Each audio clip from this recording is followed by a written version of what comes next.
What if your life's efforts were destined to be in vain? Imagine pushing a boulder up a hill, day after day, only to watch it roll back down, forcing you to start all over again.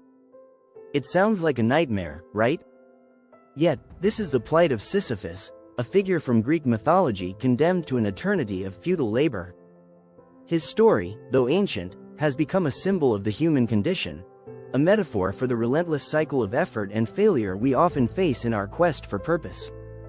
In the myth, Sisyphus is punished by the gods for his cunning deceit and sentenced to push a massive boulder up a hill, only to have it slip from his grasp each time he reaches the summit.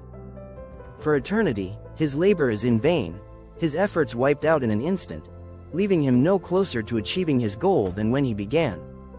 It's an endless cycle, a prison of repetition with no escape. But this myth is more than just a tale of punishment. It speaks to something far deeper: the struggle we all face against the absurdity of life. This is the essence of the Sisyphus Paradox, a philosophical puzzle that challenges us to confront the meaning of our own existence. At the heart of this paradox lies the realization that life is often repetitive and, at times, seemingly devoid of any ultimate purpose. We wake up, work, pursue goals, only to wake up the next day and do it all over again. Like Sisyphus, we are caught in an endless loop of action and consequence, striving for meaning in a world that may offer none. Albert Camus, a philosopher who grappled with the absurd nature of life, offered a profound interpretation of the Sisyphus myth. In his essay, The Myth of Sisyphus, Camus suggests that the myth is a perfect allegory for the human condition. He argues that life is inherently absurd, full of struggles that have no inherent meaning or resolution. But rather than despair in the face of this absurdity, Camus proposes a revolutionary idea: we must imagine Sisyphus happy. Why would Sisyphus, condemned to an eternity of fruitless labor, be happy? For Camus, the answer lies not in the result of Sisyphus's efforts but in the effort itself. The struggle is where meaning is found, not in the end goal. Sisyphus's punishment, his endless pushing of the boulder, represents the human experience, our struggles, our failures, our persistence. And if Sisyphus can embrace his fate, find meaning in the act of pushing the rock itself, then so can we. Camus' interpretation reframes the Sisyphus paradox into something empowering. The rock that we push, the repetitive struggles we face in our own lives, may be unavoidable, but we have a choice in how we perceive them. Do we allow ourselves to be crushed under the weight of life's absurdity, or do we find joy in the simple act of living, in the process rather than the outcome? The paradox isn't about escaping the struggle, it's about finding freedom within it. But what does this mean for us today?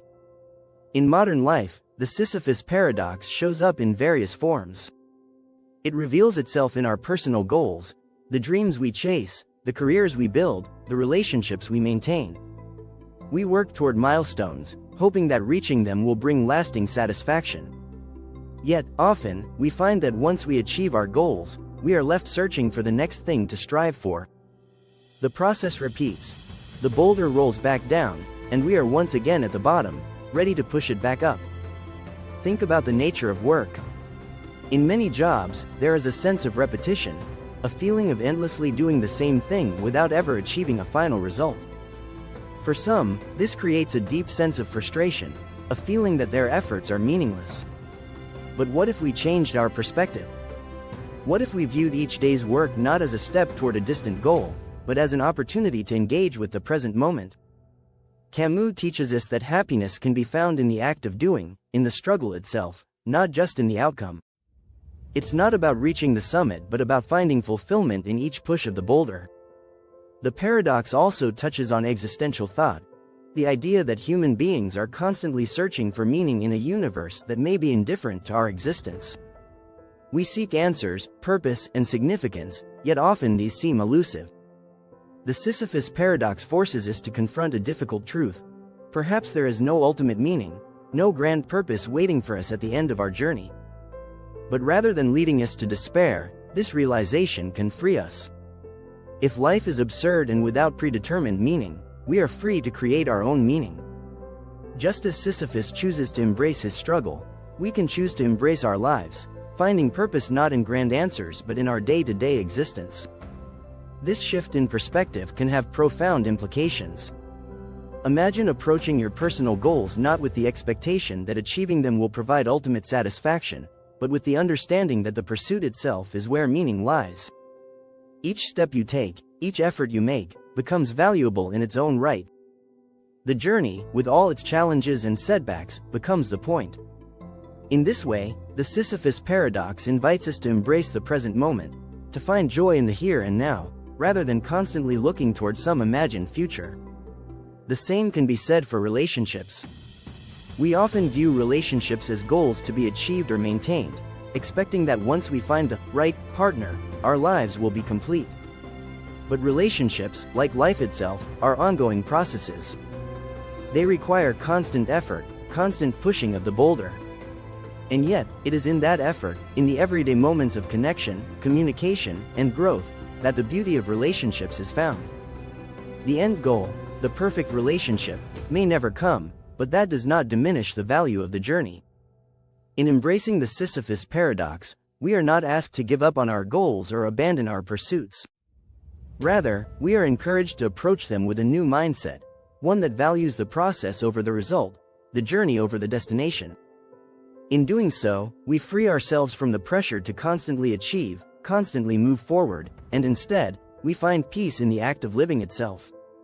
As we navigate our modern world, filled with endless tasks, responsibilities, and challenges, the Sisyphus Paradox offers a powerful reminder. Life is not about reaching the summit, but about the climb.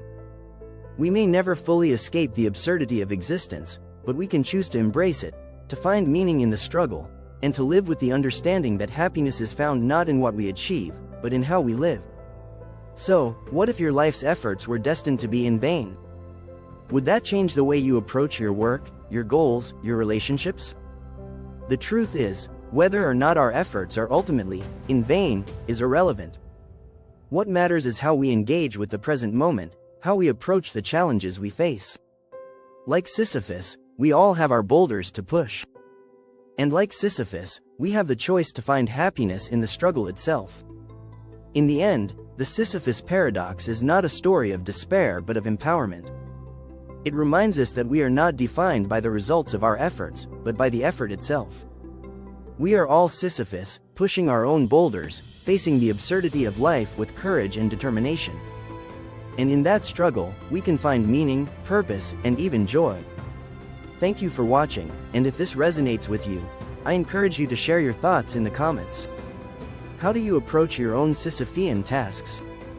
Do you find meaning in the struggle?